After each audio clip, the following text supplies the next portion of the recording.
This episode of Nintendo Expansion Pass is brought to you by, well, you. If you want to learn how to support Nintendo Pop Block and the Boss Rush Network, head on over to our Patreon at patreon.com/Boss Rush Network and see which tier is right for you. Thanks for your continued support.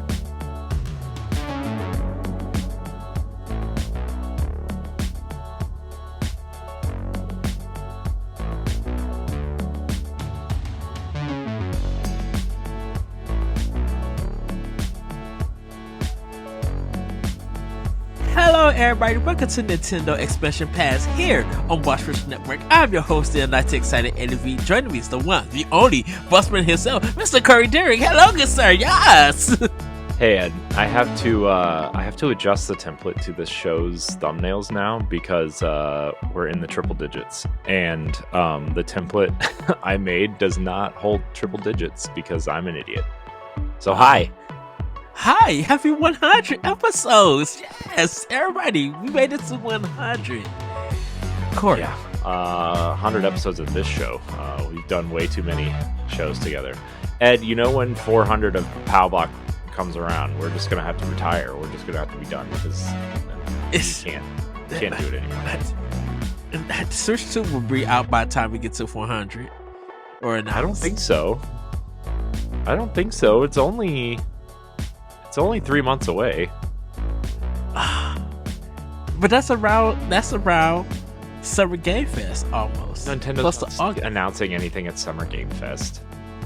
I know, but Nintendo's just gonna randomly put a trailer out at 3 o'clock in the morning, and everybody's gonna freak out. And then we're gonna be up at Corey. Can we record like 15 minutes of a discussion? Why is it 4 hours and 59? When has anything we've ever done been 15 minutes, Ed? Okay, I've tried with the direct recap show to say this needs to be 15 or 20 minutes, and then it's an hour and a half. So, True. Just saying. Well, Corey, I'm just super excited. You said some news, and everybody, just wait to the future. That's all I'm gonna say. I'm just super happy. The news that you shared. I'm excited for the guests we have lined up coming up because we've met a lot of people at PAX, obviously, but yes, there's a lot of cool guests coming up, and if you're on Patreon, there you'll hear the guest this week. But it's I don't know. I think we met a lot of cool people. I'm trying to get a lot of people scheduled, and I'm trying to space them out because we obviously can't do like 37 podcasts in 1 week. But right, it's been fun. It's been great meeting some cool people and getting some opportunities. It's been awesome. I have a pep in my step, as they say, from this week. Yes. So, which was a little different than last week on Pow Block because I was like dying inside. I invited Matt Storm to Pow Block, and he said, "Let's do it." So, we got to find a date for him. He said he'll be free like mid-April to May. Pronouns them. Them. They, them. Oh, I'm so sorry. I'm sorry, Matt. Now they're not going to want to come on because you're offensive. They are. You offended me. A great person. So, yeah, we're gonna have them on Power Block in the future. I am trying to get Andre. Dude, Andre, man, he's got some cool stuff on YouTube recently. I don't know if you've watched it recently, but I know he started count's going up. It's skyrocketing, man. Yeah, I know he said this is what I'm doing now. So I gotta see what he's doing. Yeah. I don't know if he did like a rebrand or a refresh or anything. Well, he was just doing shorts and Instagram reels, right? But he's starting to do longer form content now, which is pretty good. So he's not rebranding, quote unquote, but he's trying some new content and it's working. So shout out to Andre. I miss Andre. He's one of them people that I wish was here every week, but I know he's just like, obviously he's busy and the time zone difference is big for him, and Yeah. I know he's got a kid, so that takes up a lot of time. You know, He's truly amazing. yeah, Andre's And I know awesome. I like only really got the podcast with them once and everything, but he is truly amazing. Yeah, Also shout out to Wes. Um shout uh out to everybody. yes. Uh so uh yeah, that we're trying to do stuff big, everybody. I think because of PAX energizing, Yeah, socializing, and uh just I don't know, just something about PAX East just did something for not only Boss Rush, but kind of for Power Block too, in a sense. yeah. I mean, it's been a real interesting couple weeks after PAX. I guess like a month now.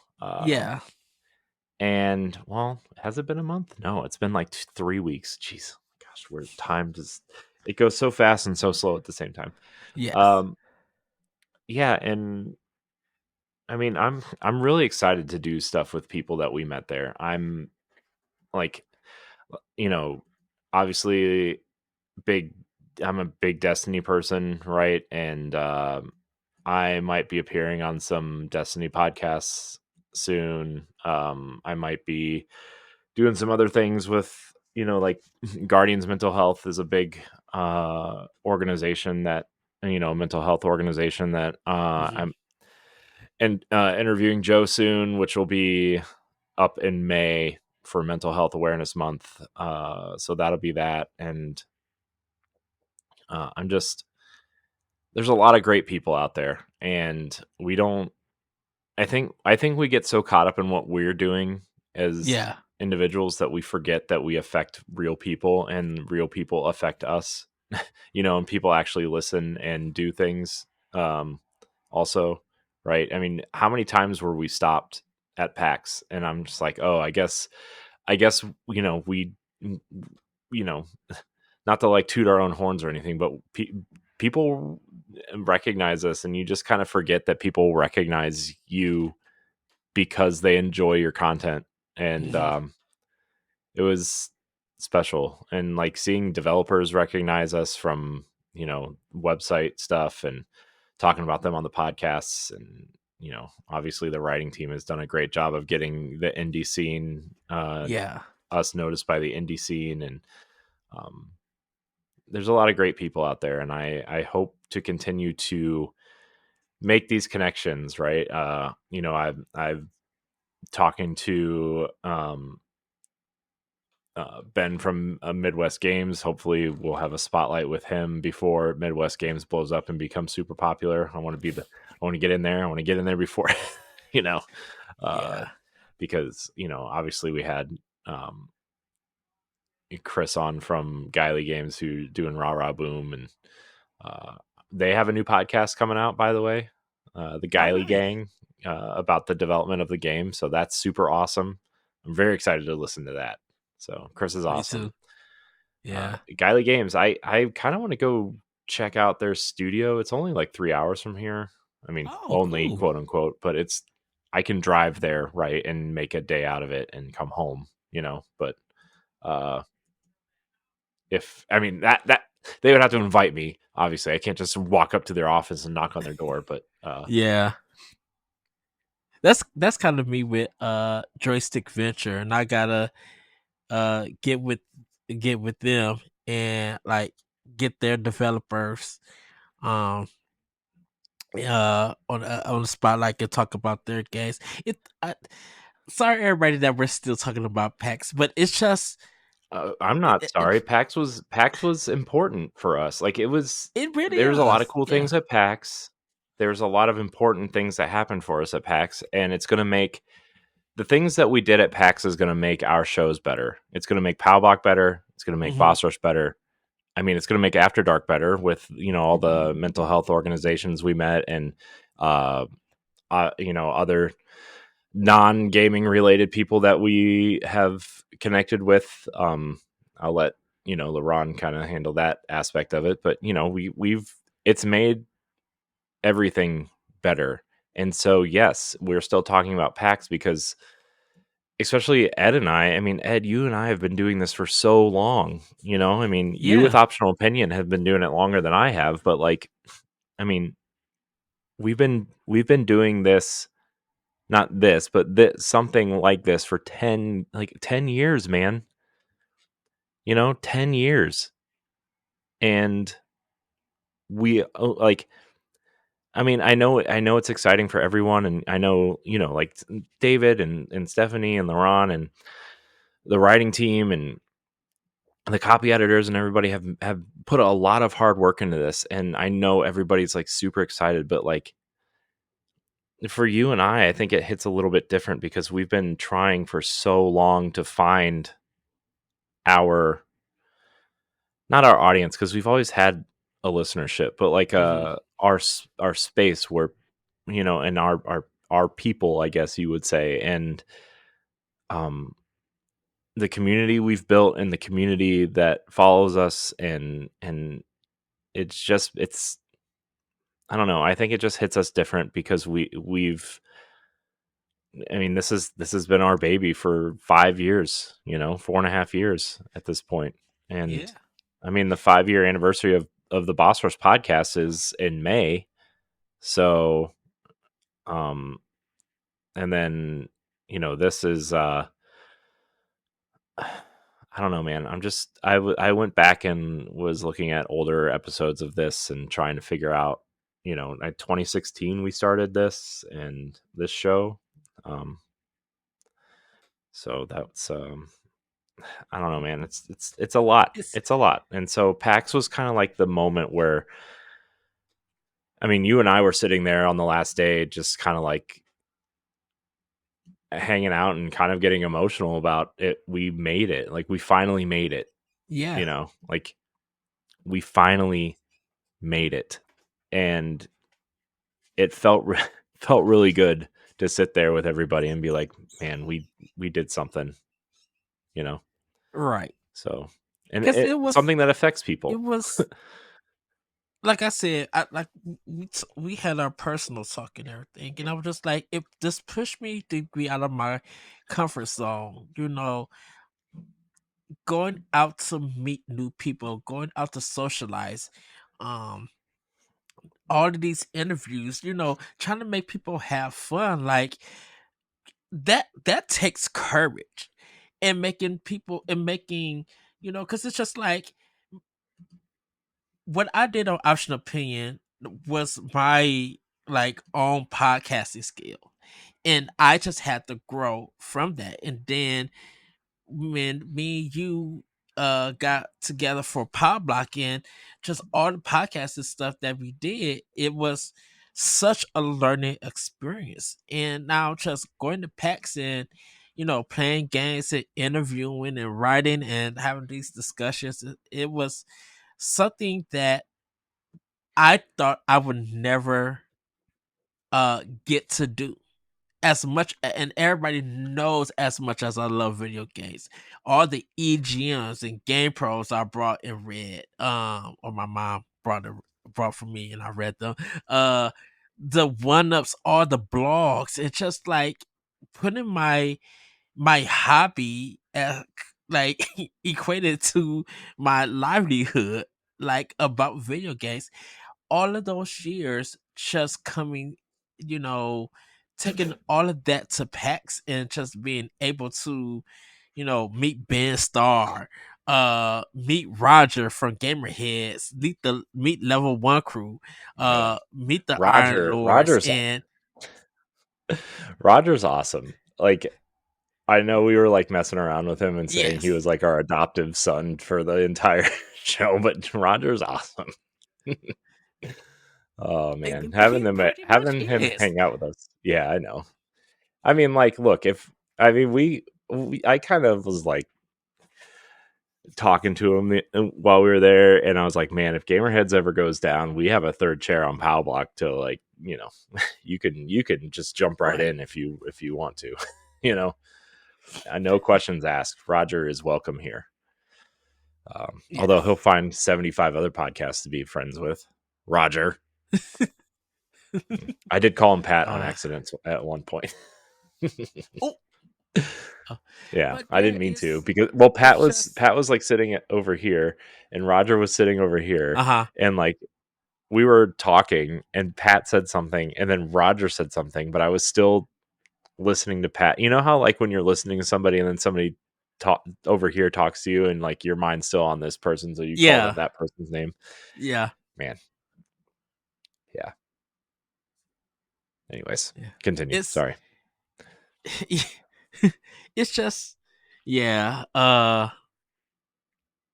yeah, yeah, just coming back from PAX and or just everything about PAX.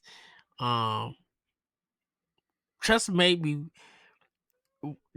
definitely it's a learning experience, and it definitely makes me want to continue to do this, to go out in interviews, like handing out the business cards and things like that. Like that stuff was cool.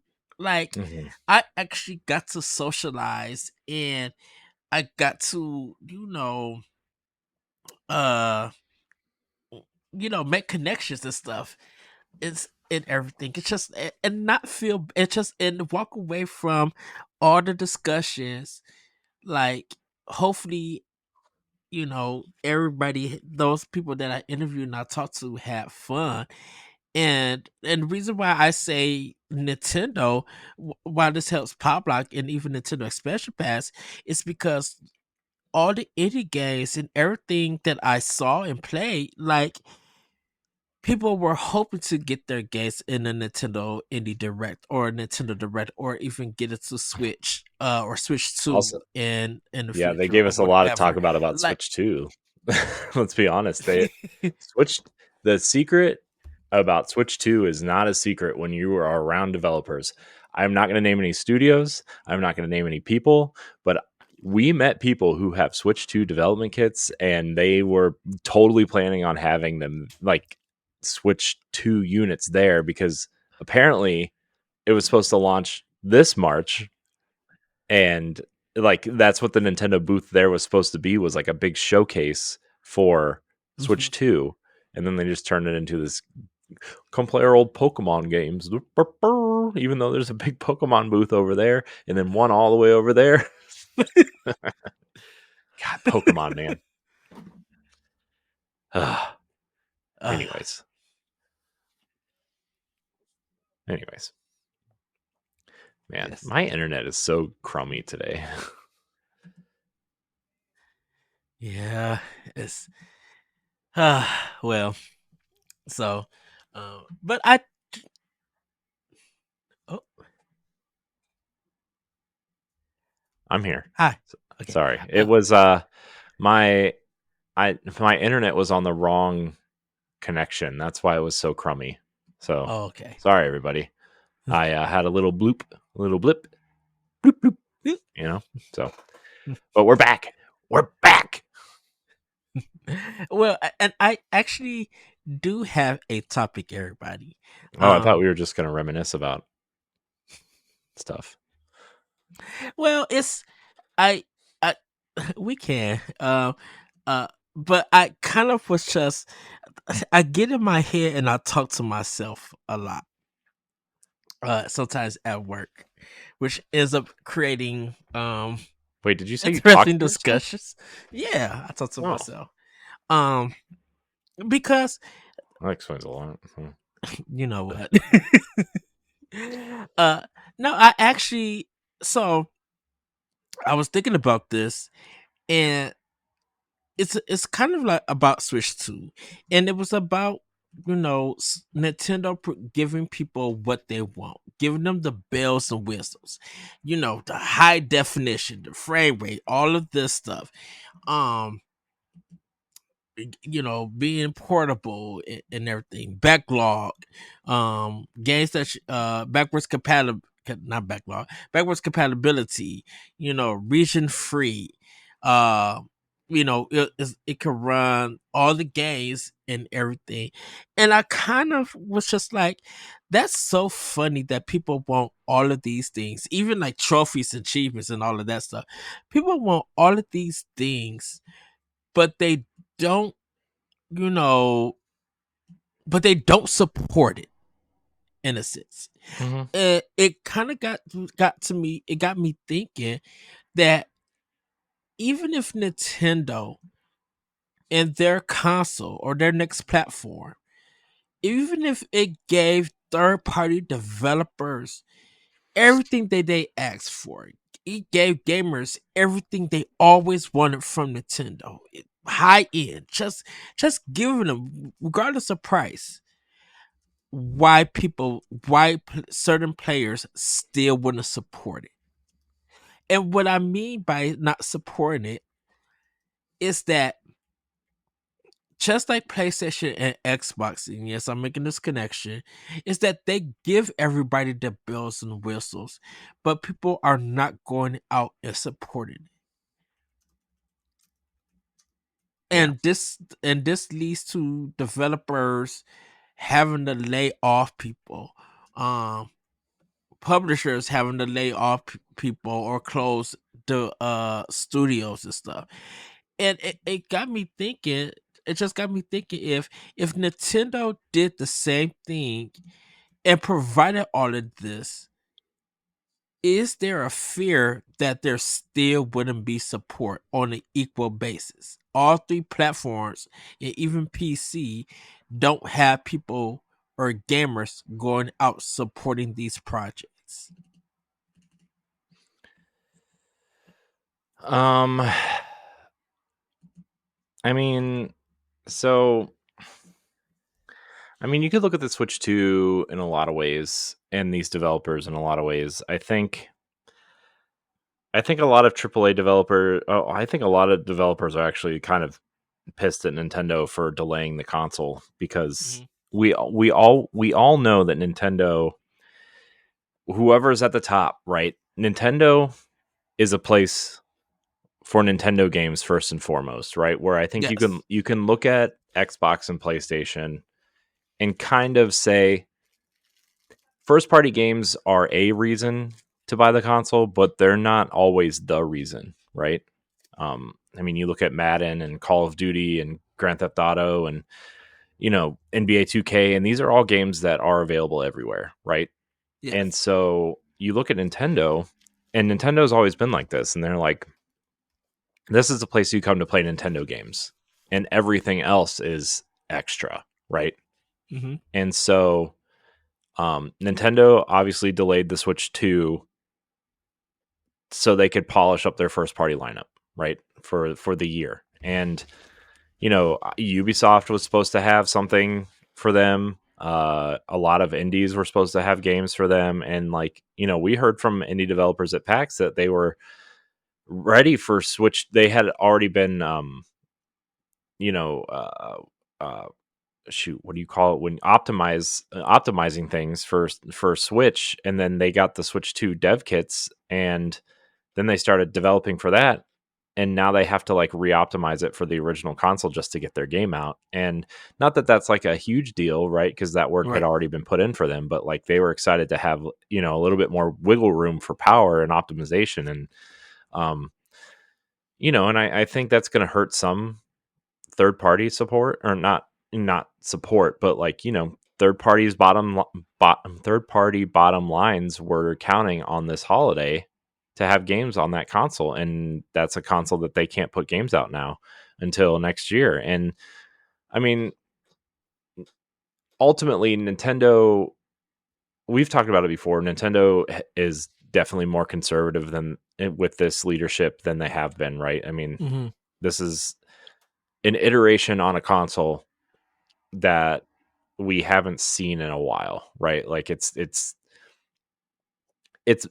more along the lines of their handheld market than their home console market, right? Because like obviously Super Nintendo different from N64, different from GameCube, different from Wii and Wii U and Switch, right? These like there's very few connective points between these consoles in terms of like look and feel and controllers and all that kind of stuff. Whereas people were calling it the Switch 2 at PAX, like straight up the Switch 2. And now I don't know. Obviously, we ultimately don't know if that's what it's going to be called, but you know, uh, when your dev kit just has the same code 2 as the first one, right? Like it's pretty much confirmed that it's going to be a similar console. So you look at that and with a little bit more power, and Nintendo ultimately just wants to be the place where people come for Nintendo games. And obviously the indie scene has blown up, and the indies want to be there at launch. Mm-hmm. And third party will be hit or miss forever for Nintendo, but I think the room. What I heard a lot of developers say at PAX is that this the power of the Switch 2 is somewhere between the PS4 and the PS4 Pro, somewhere in that realm, right? Which is exciting because maybe we'll finally get a Zelda that looks like Horizon, but I doubt it because it's Nintendo. But I can dream, or maybe the Wii U tech demo at the very least. But I don't know, Ed. What are you thinking? I kind of rambled a little bit, No, maybe no, off topic. no. I think the thing about it is that gamers, there's a history with Switch and gamers, ideal of the system versus their support of the system. And the ideal of the system that it was going to be, they weren't going to have the games. It wasn't going to sell well. They should have went third party. They should put their stuff on PC.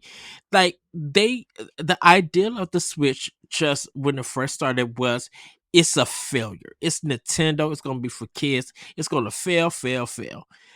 But Switch changed. Switch kind of saved the gaming industry. It changed the perspective on how we play games.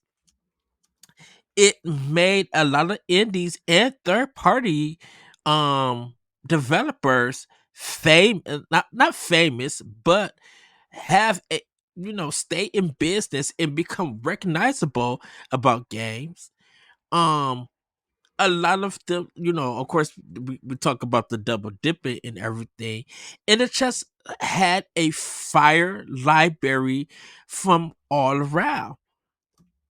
From first, from third, from indies, second party, um, and so it even led to PC like Valve and other PC developers and studios and publishers trying to make their own handheld system for cloud gaming. And um even the PlayStation Portal, it is something because of the success of Switch. And it's just like all of these all of these failures that people were hoping for a Switch to happen, it never did. In fact, the Switch continued to provide success over and over again. And so, with seeing the success of the system, you would think that the more powerful systems uh will take the reins over from Nintendo and get those hardcore gamers or adults or mature audience or whatever who want a better system, even some PC players who want a better experience, come to their platform, go to these platforms and get the biggest name games from third party, play the greatest graphics and everything. And it seems that with these powerful consoles and PC stuff out, they're not they're not, gamers are not supporting them and get and see, after they after they were talking about the potential and stuff they could get. And it's probably confusing to a lot of people on why is this underpowered system still being successful. And if Nintendo does give us the bells and whistles, and it ends up do getting us the support, just like the Switch was, and even more, it's going to confuse gamers. you know, like Xbox Series X and S should have a abundant of console sales. PlayStation 5 should have a abundant of console sales. Third party and some of the first party games should have a abundant in sales, regardless of it's physical or digital, because of all the stuff that these gamers or certain gamers have. Of they still got the idea that Nintendo is still kiddie, then there's too many sales from a lot of adults showing you that they must be kids. Because it's just like, well, if Nintendo got the support from everybody, and Nintendo does give the bells and whistles, will that support die off? Because now Nintendo is like the other consoles, and those other consoles are not getting the support.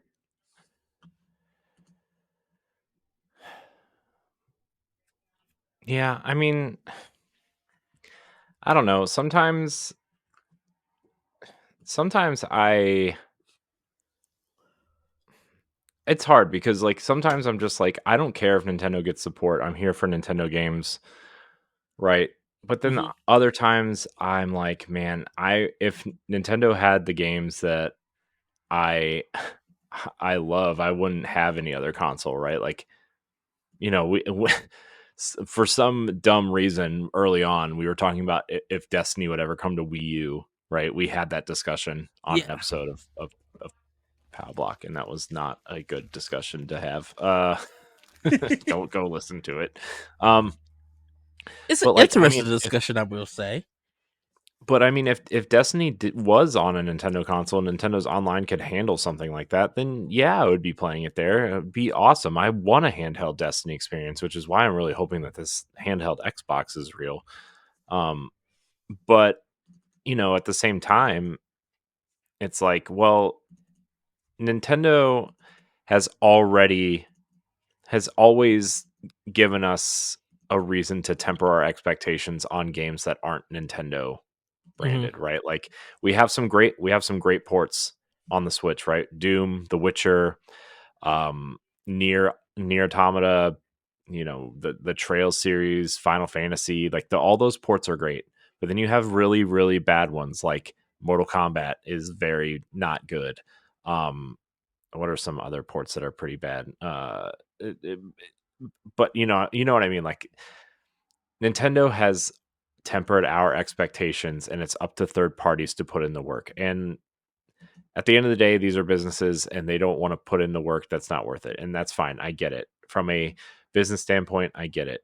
The indies are thriving, and so Switch has become home to indies and Nintendo Switch and Nintendo games, and that's totally okay with me. Um, I So, think what why does the success frustrate people so much? Why are what they hating what that? success? Huh? Whose success? Nintendo success. Why is it Who's frustrating? hating on it? A lot of people are hating on it. They, Why? I, I don't. I I should haven't say, seen that.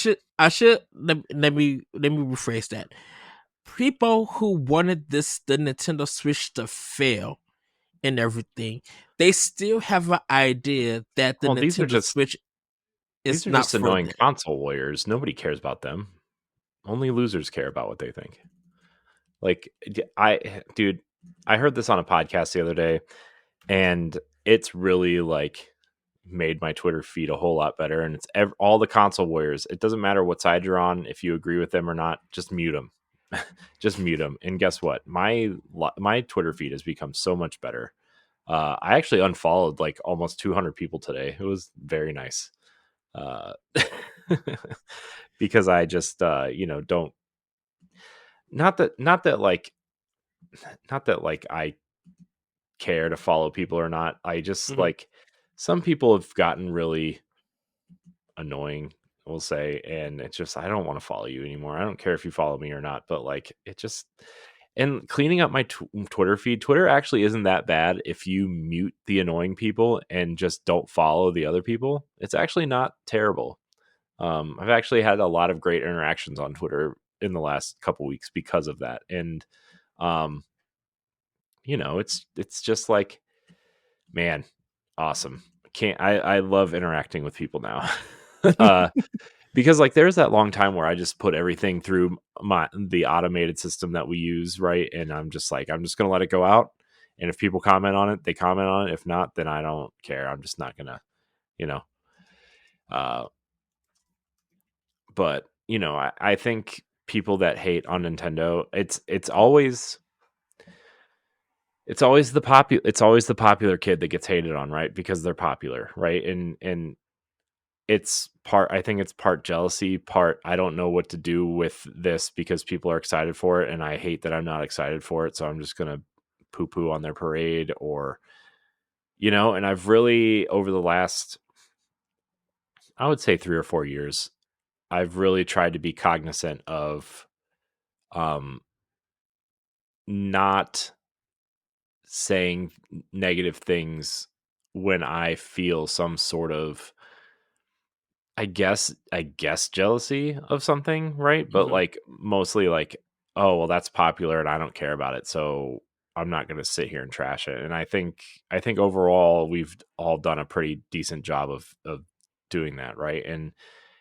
it's actually been a pretty net positive, a for us mentally, but also b like meeting like-minded people and getting opportunities like going to PAX and meeting people and guesting on shows and having guests and stuff like that, right? So, Yes. um, I think the people that hate on Nintendo just, you know what? More power to you if you have the energy to do that. I don't have the energy for you. That's all I have to say. I don't have Well, energy, period. So I'm it's not going to waste what I have on you. because it just feels like with some gamers that regardless of what Nintendo does, success or failure, it's always just a dismissal to them. And I think that's why I asked the question of, even if Nintendo gave people the bells and whistles, will they support them and everything? Because like I mentioned, like when I mean Nintendo changed the industry, it changed the industry. Like and people cannot deny it or anything. If Xbox was doing this, we will all be talking positive about Xbox. But Xbox could go through some rough No, I patches think, and I still think, have some positive I, talks about them. I think, I think Xbox just has a lot of negativity around it in general because Mhm. people like to hate on Xbox because it's Microsoft, right? And they're the biggest company in the world, but also like I still feel like people think that Xbox is, they their messaging hasn't been great. They haven't had a lot of things to be positive about until very recently. Um and I think, I mean, look at how people were trashing Microsoft's first party, and now that those games are heading to PlayStation, like Sea of Thieves is the number one and number five most pre-ordered game on the PlayStation Store right now. Yeah. Hi-Fi Rush has sold a ton of copies. Pentiment is getting has a higher Metacritic score on PlayStation than it does on Xbox somehow. Um, don't ask me why. I don't know how that works. Uh, but like people are buying Xbox games, and it's like, yes, the people who have been playing Xbox are like, yes, we've been experiencing this for years, like for a long time. Yes, it's been more sporadic and the quality has been not as consistent as PlayStation's games, but we've been playing these games for a long time. I mean, like Sunset Overdrive and Quantum Break, and I mean, even Recore was doing interesting things, and Halo and Gears are always awesome, and like Hellblade. 2 looks awesome, which I mean, it's getting glowing previews and glowing. Yeah. Digital Foundry did a glowing video on the Xbox Series X version. Uh, Locked 30. I know a lot of people are upset about that, but whatever. You'll get over it. Uh, so yeah, I don't know. I just think the popular kid on the block is going to get the hate, and whenever somebody tries to do something that's exciting, people like to hate on them because it's different and new. And uh people like to hate on Xbox because of Game Pass instead of embracing Game Pass as a service. And it's like, I get it. I get both sides of the argument. I'm a Game Pass subscriber, but I also buy the games that I'm excited for. I mean, I'm Right. not like one or the other. um I so I yeah, I I root mean, for that's Game where I'm at. Pass. I root for Game Pass, but I prefer buying my games. I So. mean, I I mean, I actually have my mind has changed on Game Pass quite a bit over the last year or so. Mhm. I'm still a subscriber because if you're a consumer, why don't you, and you like to play video games, why don't you have Game Pass, right? It like, as a general consumer, and I'm not talking about you and me. I'm talking about somebody who enjoys games and doesn't have a lot of money. Why wouldn't you subscribe to Game Pass, right? Like, Yes. it's an amazing service for somebody who is pinching pennies and likes to play games, and there's a lot of games on that service. Yes. But we've seen the negative effects of these subscription services over the last couple years, specifically Game Pass, where people just aren't buying games on Xbox to the point where publishers are skipping the Xbox, and Microsoft has to make special deals with them to get games over there, right? Mhm. Um, Yakuza. Everybody loves Yakuza on Xbox. Microsoft had to pay to get those over here, Oh right? yeah. Sega was not putting those on Xbox or Atlas, the Mm-mm. Atlas games, right? Sarah Bond had a huge hand in getting Atlas games on not just Game Pass, but on Xbox in general. Yeah. So, like, I mean, Xbox has a lot to deal with other than just messaging. I mean, like I've said before, and I'm sure people have heard this on other podcasts because this is where I heard this term on another podcast. But like, during the Xbox One, when they were losing, like really losing, and Xbox almost ceased to exist, right? Um they had to they had to launch Game Pass, and then they had to put first party games on Game Pass because they were losing, and they had to change the rules of the game because they were losing the game with the rules that were dealt. Yeah. And Game Pass was a big boon for them in the short term, Mhm. but in the mid to long term, it's actually hindering the I don't want to say it's hindering their business because they're bringing in more revenue than ever. Their profits are high. Like, the Xbox business is doing better than it's ever has financially, but Yeah. people are not buying games on Xbox um the way they are on PlayStation and Nintendo, and that's really hurting them. And that's why they're trying to expand the business. That's why they're putting first party games on PlayStation and Switch, right? And um that's why they're trying to figure out what their next piece of hardware is going to be like. Are they going to integrate a PC type setting into the Xbox? Are they going to integrate, is the next Xbox going to be a set top box PC that you can boot into an Xbox mode? Are they going to have a handheld that competes with Nintendo? Like, there's a lot of questions, right? Yeah. And I actually think a powerful handheld along the lines of like a Steam Deck would be very beneficial to Xbox. Like, you know, I mean, it's the same as the Switch. Like, your library goes with you, or you can play it on the TV. It's Right. just you have to buy a separate piece of hardware for it. But um, I actually think that would be really beneficial to Xbox and probably give it a big boon.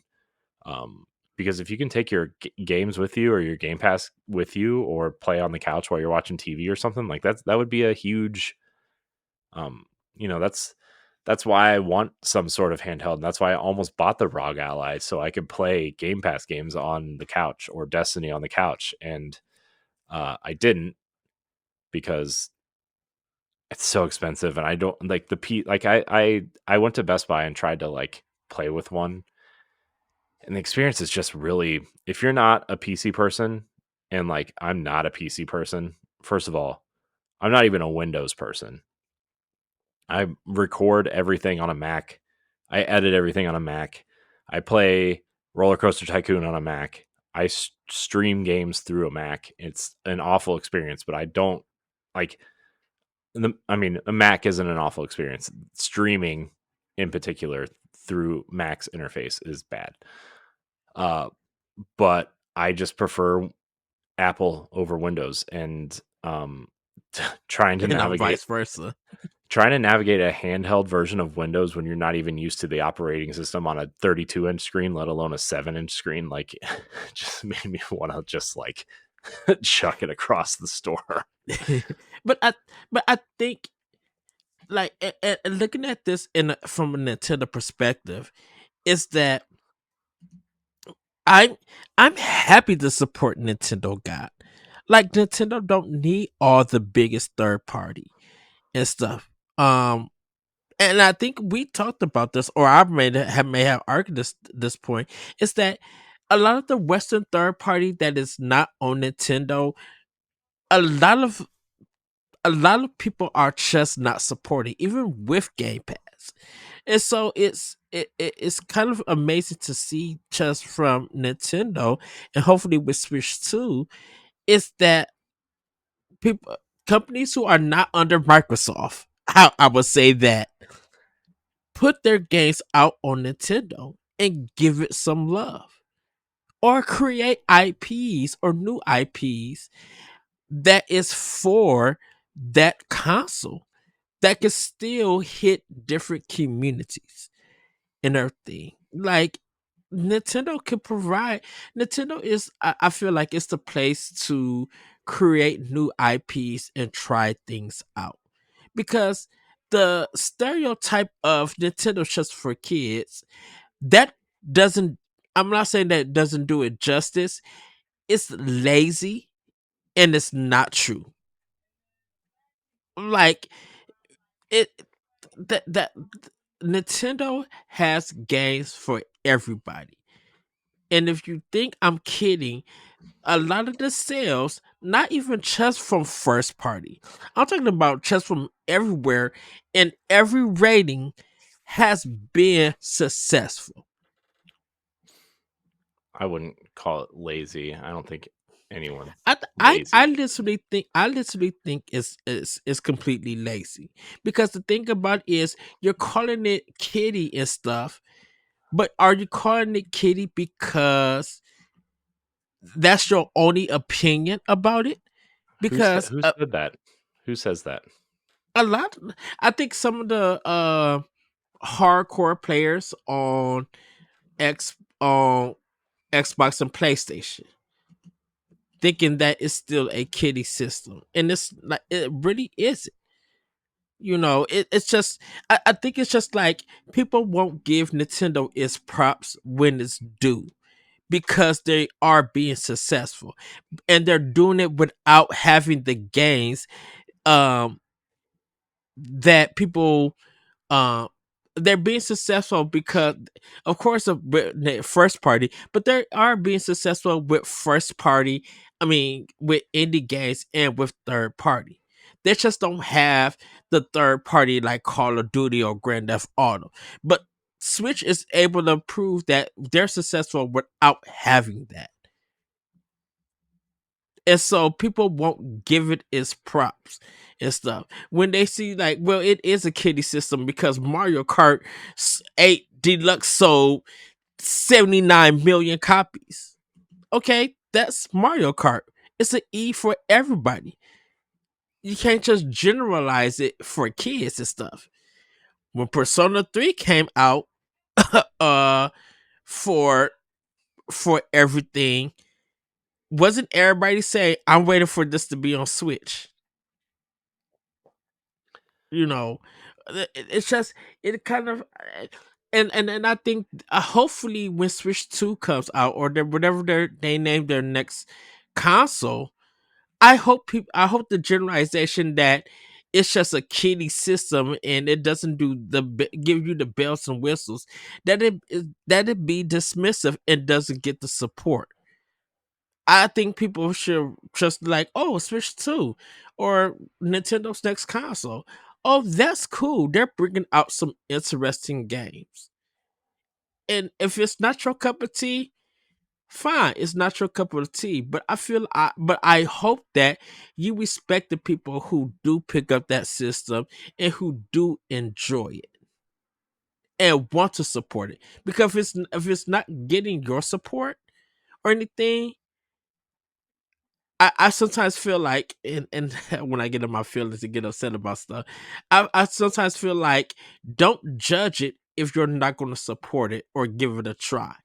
And if you are going to judge it when it's a whole bunch of adults buying the game and showing that they're enjoying it, don't judge them of being kiddie or anything.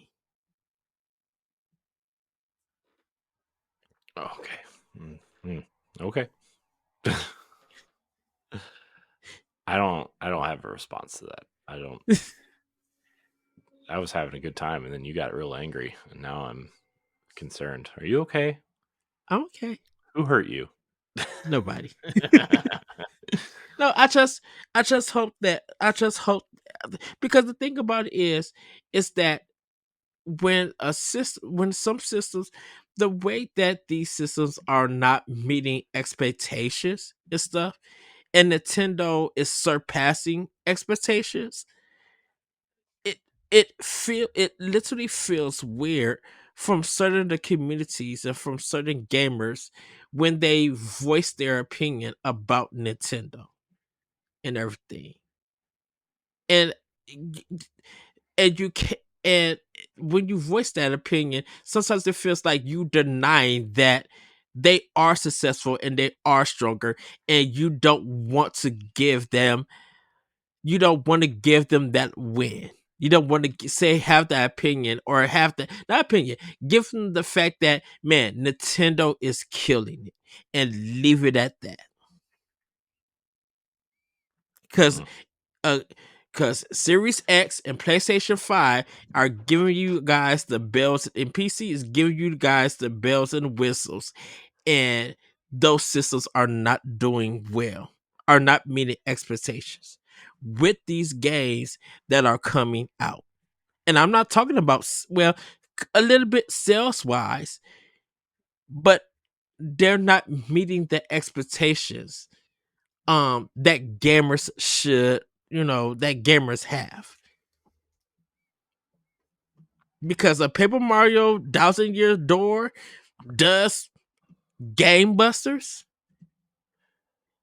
and a Yeah. Valve does it, or Stellar Blade does it, that just literally shows you that you can't go out there and say, oh, just because that's a Nintendo game, it's the reason why. It's no, you got the stuff that give you the bells and whistles, so why are you not supporting the bells and whistles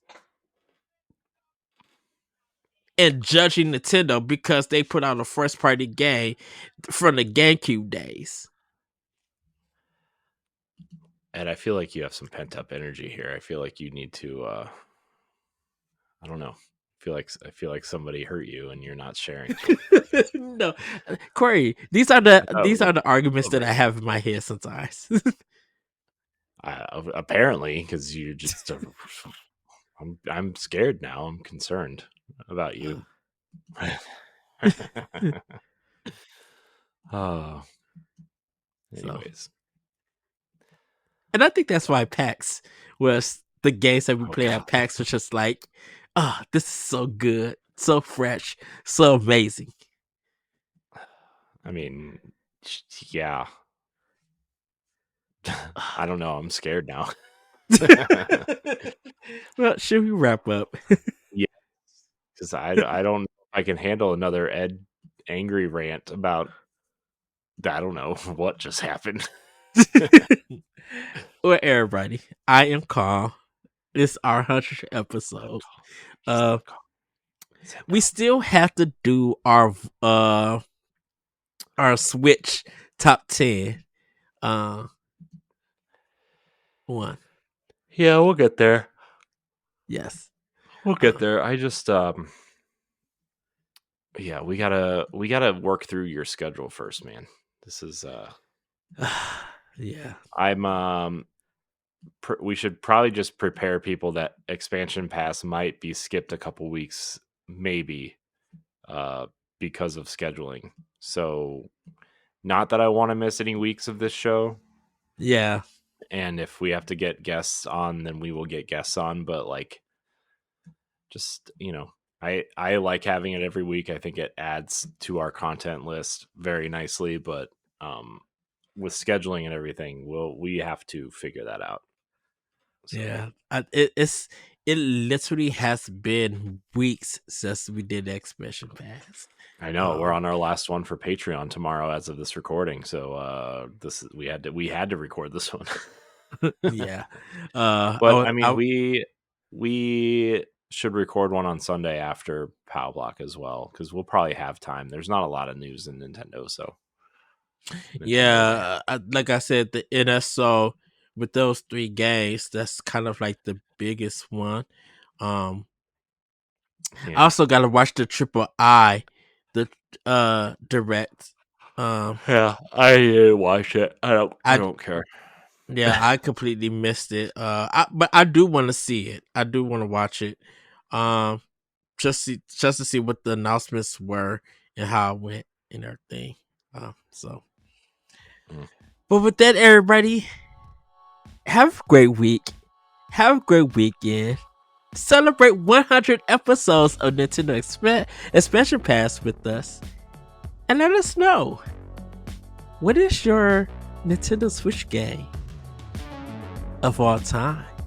Oh jeez. Just one game. Mm. What could it be? With that, everybody, we'll see you next time on Nintendo Expansion Pass. Bye, everybody. Bye. If you want to see how you can become a Patreon producer, head on over to patreon.com/BossRushNetwork. The Patreon producers for this month are Adriel Munger, Austin Campbell, Celeste Roberts, Christian S., Sana Dirrig, Francisco Santillan, Matthew Keel, and Todd Oxtra. Thanks for your continued support of the Boss Rush Network.